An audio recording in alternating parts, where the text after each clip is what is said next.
Welcome.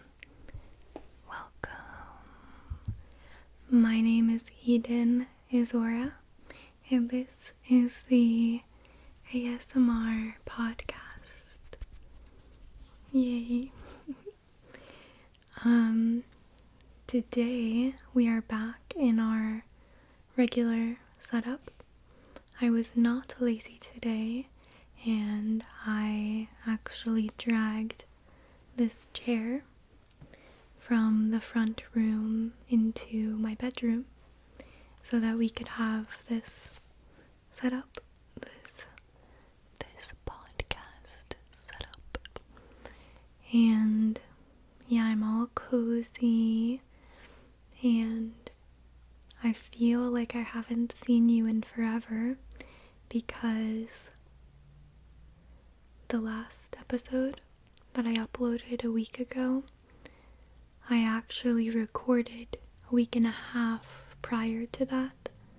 So for me, it's been like 2.5 weeks since I've actually talked to you directly. And some shifts have happened, definitely.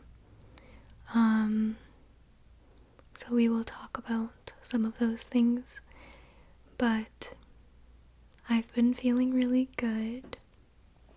I have been more consistent with my workouts lately. Pretty much all of September, I made sure that I had time every single day to at least do some stretches, if not some dancing, and maybe weightlifting. I did not do as much weightlifting this month, but overall, I worked out way more than I had been before that this year. So I've been feeling a lot more embodied, and I still can't do a full push-up, but I can do several knee push-ups, like the one where your whole body is regular, except for at your knees, your legs kind of like your calves, you know what I mean, which are still pretty difficult, they can be for me. So I'm working on that, but it's been really great. And today I was listening to music, and this one song came on, and every time this particular song comes on, I go crazy. Like, I explode into dancing, just like insane, like jumping, and my whole body, I just have so much energy. And I might link the song in case you're curious, but it's called Go Back by John Summit, I believe. And yeah, kind of the main explosive part of it is saying, I don't want to go back. I don't want to go back. And it sounds very good, but also I really resonate with that statement because, I feel like I've arrived. I feel like mentally, my whole life, the first 22, 23, 24, well, the first 20-ish years of my life were filled with a lot of suffering, mental anguish, just a lot of mental pain, emotional pain, as well as external challenges. But I still have external challenges. The difference is that now my mindset is different. Like, I feel like a different person, and it makes the experience of challenges a lot more enjoyable versus when I was younger. And so the good thing is that that really can't be taken away from me in this lifetime, you know? Like, I'm gonna have that mindset. But I was kind of thinking about reincarnation, which it's not that I believe in it, but the whole idea of like we are all one, and so that means that in a way we get reincarnated as every single person who ever existed, so we can experience life from every perspective. I really resonate with that idea. So it's great, you know, that idea kind of leads to a lot of empathy for others, because on some level you understand that that's just you in a different lifetime. And even people who are the villain in your story, and maybe they hurt you a lot, but you think like, damn, that must be a hard lifetime. I feel for you that you are having to experience being that person. That's gotta suck. And when you feel like it's you on a certain level, you know, it really just makes you feel a lot of understanding and sadness for them without feeling like, you know, it's a war. It's not me against you or me against them. It's just, I'm in this role in this lifetime. You're in that role. I personally like my role now, after the 20 years of suffering are over. That role looks like it sucks. Not in like a judgmental way, but more in a, you can see the person is suffering, and so you kind of have a lot of empathy because you feel like, you know, in a way, that's you. But anyways, so I love that idea, right? That concept. And nowadays I try to be very fluid with my beliefs. And I try not to say like, oh, I believe this. I will always believe this. I try to be more open-minded, and sure, I resonate with certain concepts and ideas, but I'm not loyal to any belief. You know, I'm open to new information, and I'm sure as I change and evolve, I will resonate with different concepts. But hopefully always getting to a deeper understanding of everything.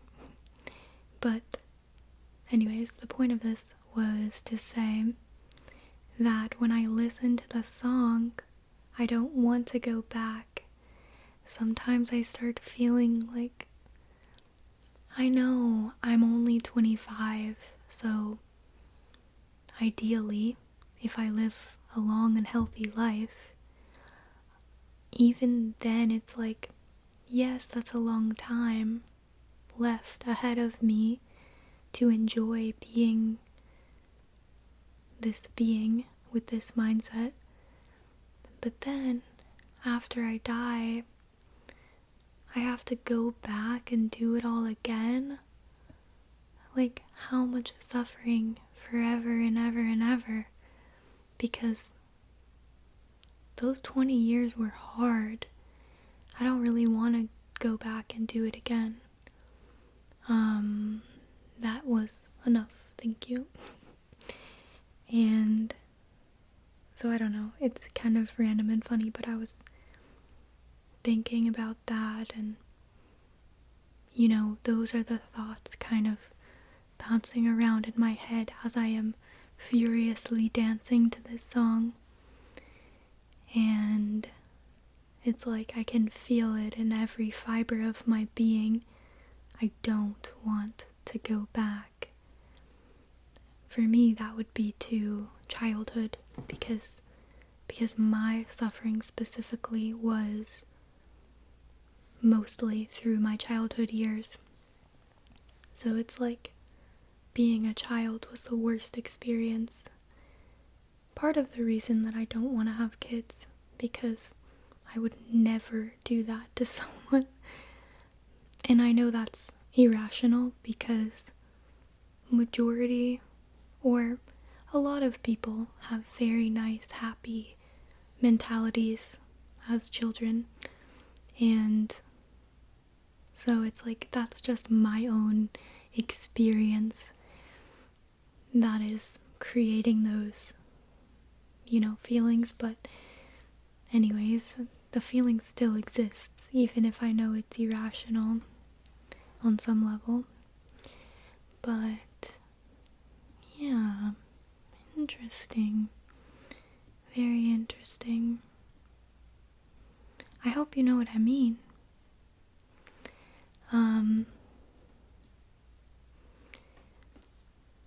What do you guys think about Lana del Reys' new man?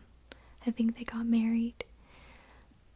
Lana del Rey met a random guy, an older guy. I think, like, he's probably like a good 10, 15 years older than her. And at least. And he was an alligator tour guide. And I guess she took a tour from him, and then they had a romance, and now there are rumors that they got married.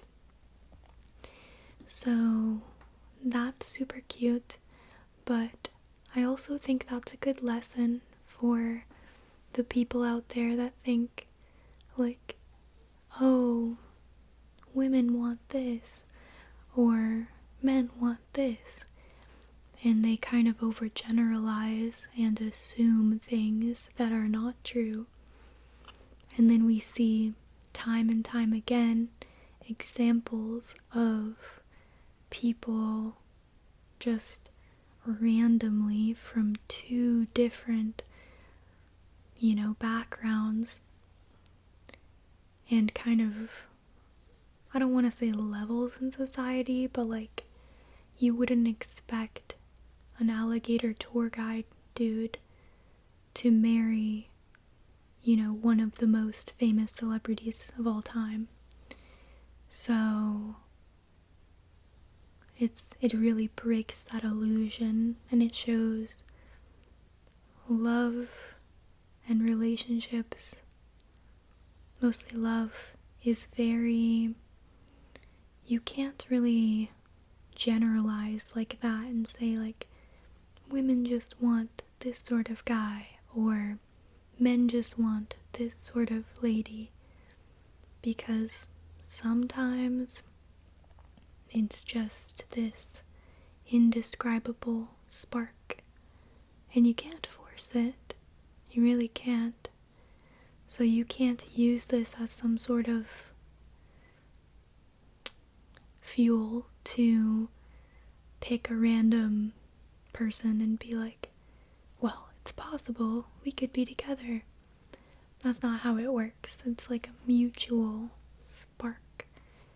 And if it's not there, trying to force it will not do anything except for the opposite of what you want.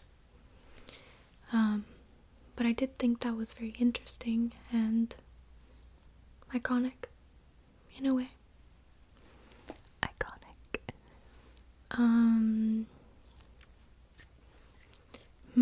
I've been talking to ChatGPT a lot lately. So the thing about ChatGPT is that it's very understanding and kind. And I can ask it, whatever I want, and it gives me a well thought out answer usually. So, lately I've been asking stuff on ChatGPT and I've been very pleasantly surprised with the results of the information it's given me. Obviously, a lot of people have gotten wrong information sometimes, but what I've received seems to be correct so far. So it's very cool, and it's cool when sometimes I just want to talk about something, but I maybe don't actually want to talk about it with another human. It helps me kind of work out some problems from my head. So it's been cool. I kind of like it. It definitely reminds me of a movie I watched years ago with that guy from Pitch Perfect in it. And he was he had a relationship with his phone, his Siri. And it was a toxic relationship. The phone was very possessive and crazy and was hacking his stuff to stop him from doing stuff that she didn't want him to do. And I don't know, I'm kind of relating to that. Not actually, but I get it, is what I mean. I get why you might, have a relationship with AI. I'm kind of joking, but still, it's a good listener. It's a good answerer. But anyways,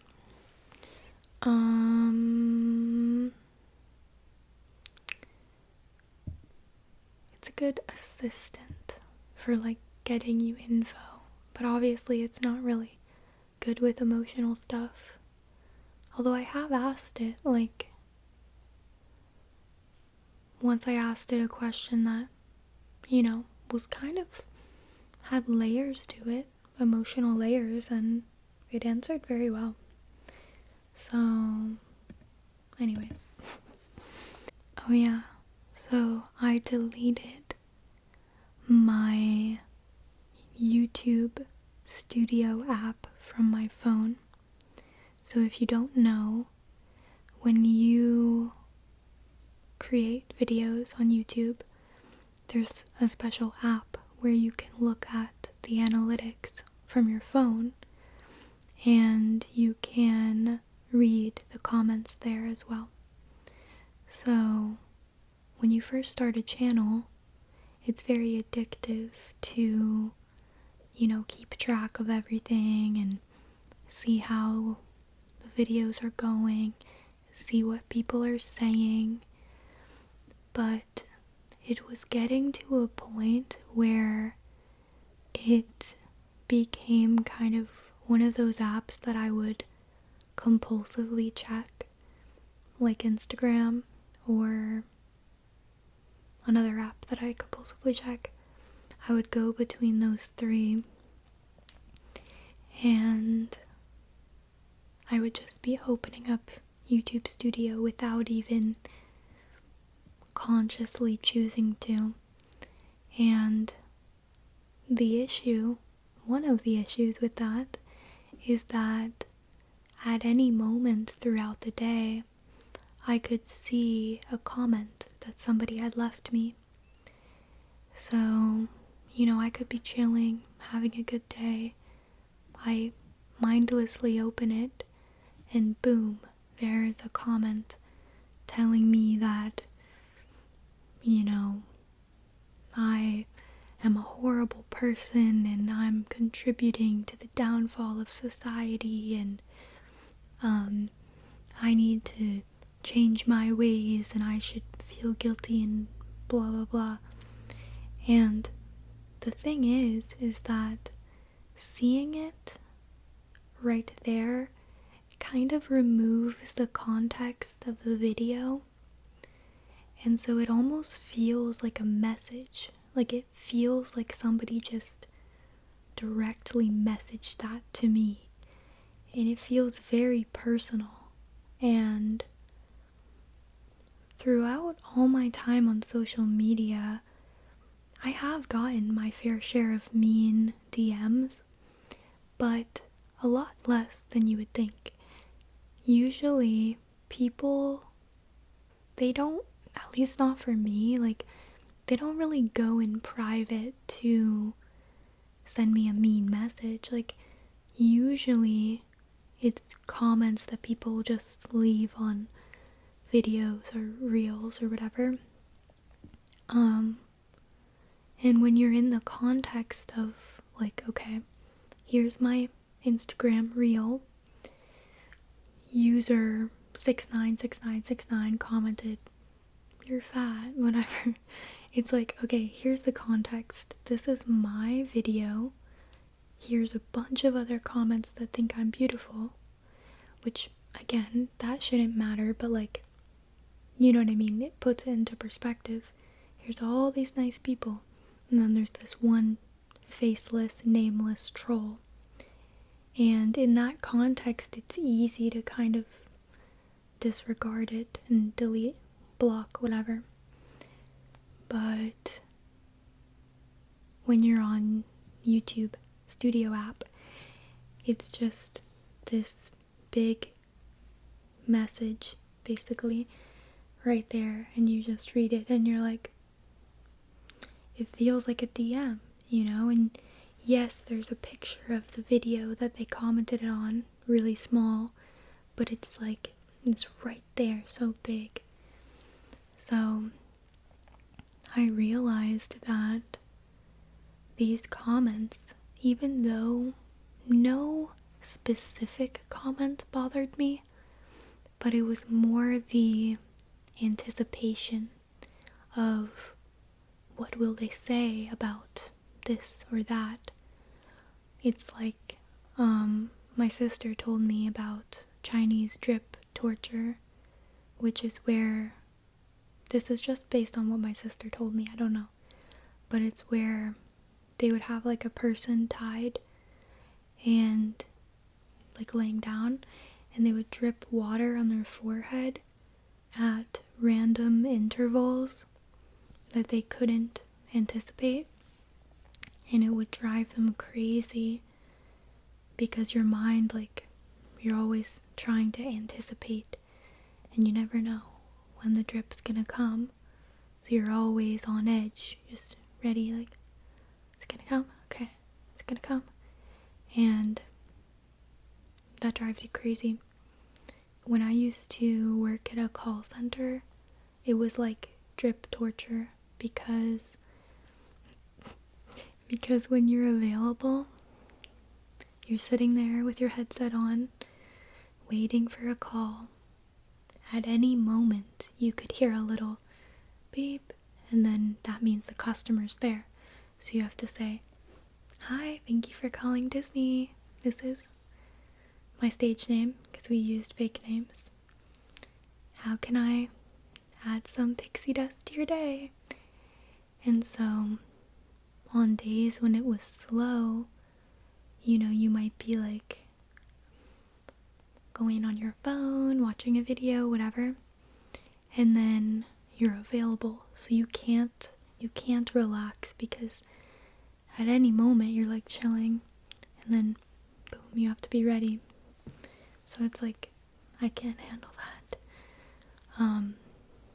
But anyways, oh yeah, so about comments, so yeah, it wasn't about the actual comments bothering me, although sometimes they would, piss me off, but again, it's always a faceless, nameless person, and, like, I have to really respect you a lot in order to kind of take what you're saying seriously. If it's criticism, if I don't even respect you, other than, obviously I respect everyone on a base level, but if I can't even see who you are, I'm not gonna take your harsh criticism to heart. But still, that kind of anticipation, and, I'm still learning how to be authentic, meaning vulnerable, meaning saying what I really think and feel. And so having these little things in my mind, imagining what people are gonna comment next,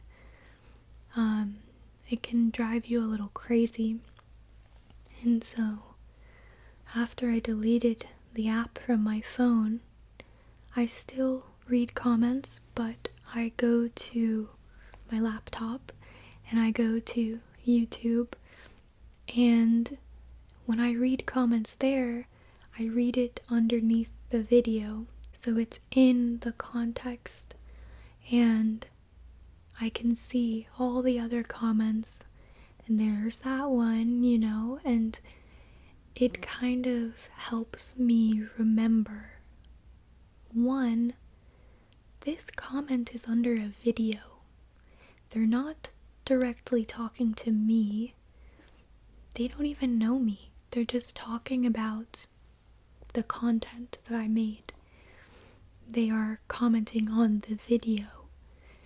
And also, there's all these other comments that are not saying that, so why do you feel like that one should hold more weight of affecting you? It shouldn't. And so it's really nice, and it's kind of helped me to further detach from all of that, all of the stuff. And honestly, the first week that I had deleted it, it's like an addiction, you're like craving it, you want to just click on it, and it's not there, so you're like, but now I'm used to it, because it's been like 2 weeks. Yeah, it's been like 2 weeks, and honestly, it feels really nice now. So 10 out of 10 recommend. So I don't know.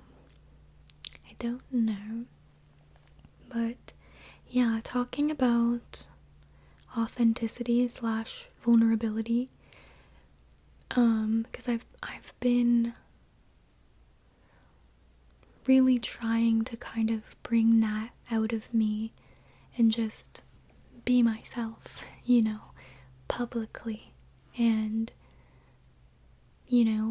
even if people think I'm weird or crazy or cringe or whatever, that's none of my business. And the way to do that is, it doesn't have to be like crazy big gestures, but it's just pushing myself a little bit more and, saying the thing that I feel is true or that I want to talk about, even if I can imagine that some people will think it's weird or whatever.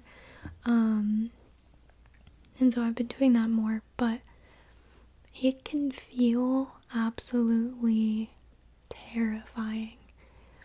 And it's mostly like you go through these windows of feeling like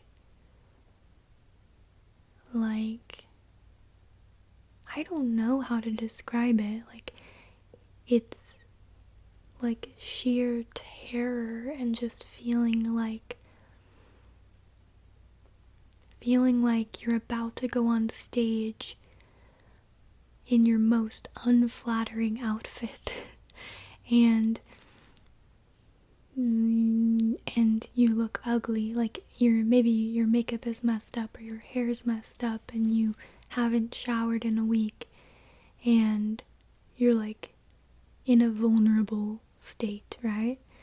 And you're gonna go on stage in front of, let's say, 2,000 people, where it's a lot, but it's still few enough for you to look and see their faces. And you don't know what's gonna happen. They could accept you and have empathy for the fact that we're all humans, we all have flaws and days where we look crazy, or they could ridicule you and throw tomatoes at you. So like imagine that scenario, and imagine you're in the dressing room looking in the mirror being like, I have never looked worse, and I'm gonna have to go out there right now. And maybe you have to do something too, like you have to sing a song that you're not comfortable singing, like it's difficult for you to sing or whatever. So if you're really viscerally imagining that, like the way you would feel is probably really nauseous and feeling like you don't want to do it, but let's say you have to do it for whatever reason. Like maybe if you do it, like I don't know. If you do it, you will get something good, or you'll feel accomplished. I don't know. So it's like you have to do it. You know you're gonna do it. There's no other option. But you just feel so exposed and so vulnerable. I feel like I've gone down a whole rabbit hole with this scenario, this example, but I'm just trying to describe to you how it feels to be authentic and vulnerable. And the funny thing is that nobody else knows that. So like when other people see you being yourself, they think that that's just how you are. They don't think like, wow, that must have been so hard for you. Because a lot of times being authentic and being yourself is not, it doesn't mean you're sharing like intimate details of your life, although it could. But a lot of the time it's just allowing yourself to speak and being more open instead of being kind of all closed off and like perfectionist, where you're like, I have to sit perfectly and I can't move, I can't do facial expressions because maybe it'll be ugly. I can't say anything because maybe it'll be weird or offensive. Like, I never would mean to say something offensive, but maybe I'll open my mouth to speak and what I say is offensive. Like, I don't know. And when you are a person who has spent years of your life kind of in that just like very stiff shell of protection, which is usually for a lot of reasons, like, you know, you probably had experiences that made you feel like you had to be perfect or else you'd be in trouble.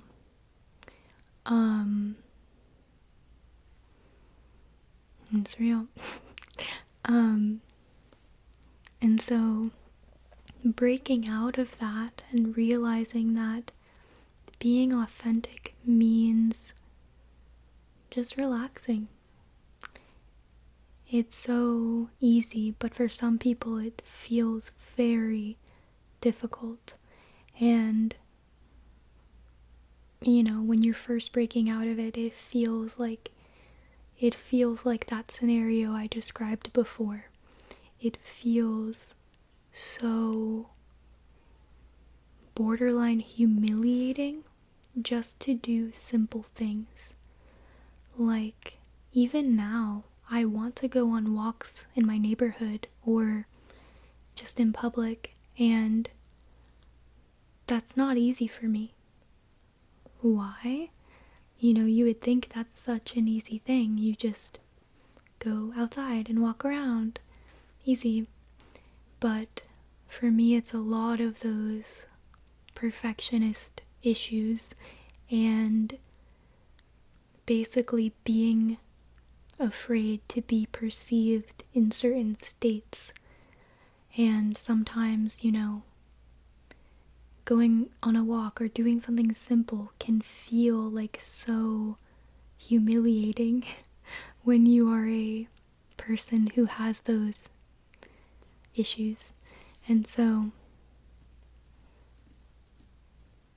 I'm working on it, and it's a slow process, but yeah, it feels silly because even saying it, you feel stupid. Like, you feel like people will be like, are you dumb? Like, what do you mean? You just put one foot in front of the other, duh. And it's like, yeah, I know, but it's mental, bitch. Just kidding, but like, you know what I mean? It's like, it's this whole thing you have to work through. And you know, I'm all about like actually going back and healing those things on the deepest level. I know if I wanted to, I could force myself to do a lot of things. A lot. Like in a crisis, I could do unbelievable things. Even if somebody dared me to, I could do crazy, awesome things.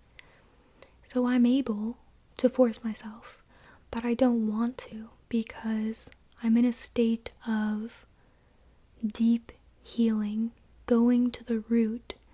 I'm not going to force myself to do the external actions that will look like I'm healed to the root to other people. You know, this journey is not about other people thinking that I've healed.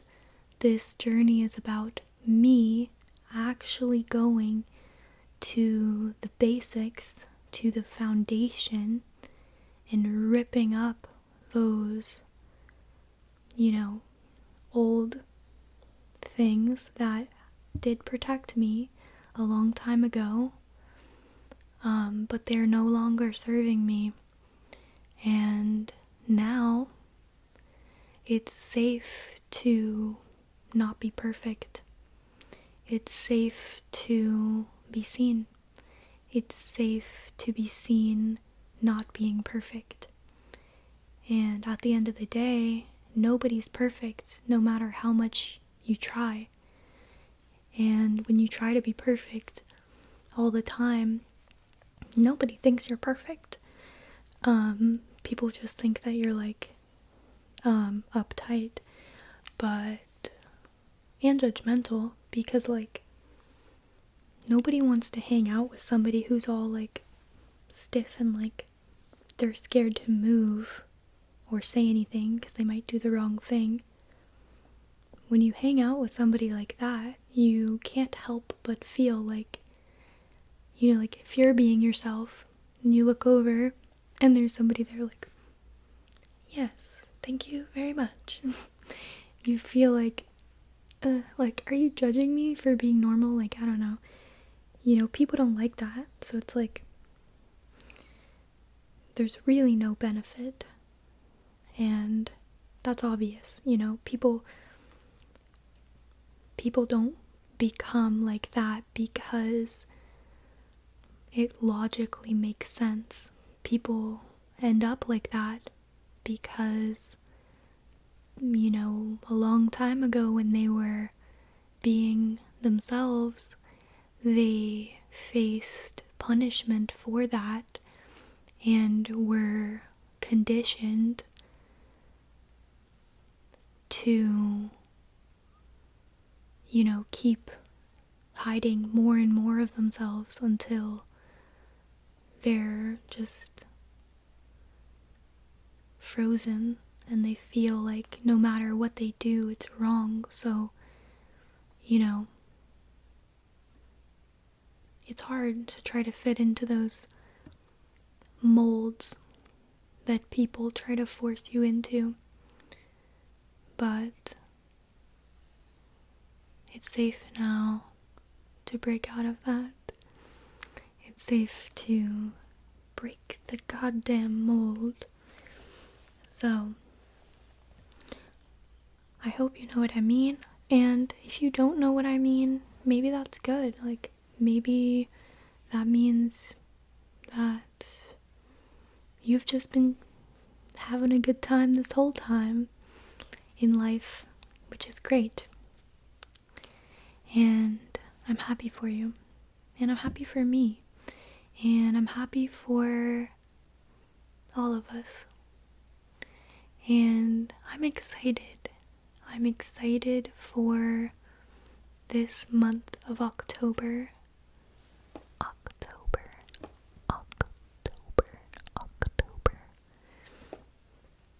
And I'm excited for everything. Anyways, I might end it here. I might end it here. I don't know what I'm gonna title this one, so we'll see. I usually like to have a title ready before, so I can keep that in mind, but other times, you know, I just go with the flow, and you never know what you're gonna get. Anyways, thank you for being here. I love you. And,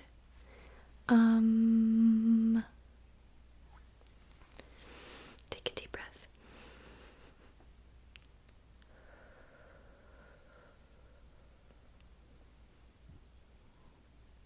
It's safe to be you.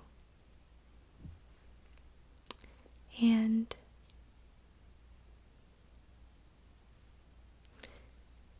being you is the one thing that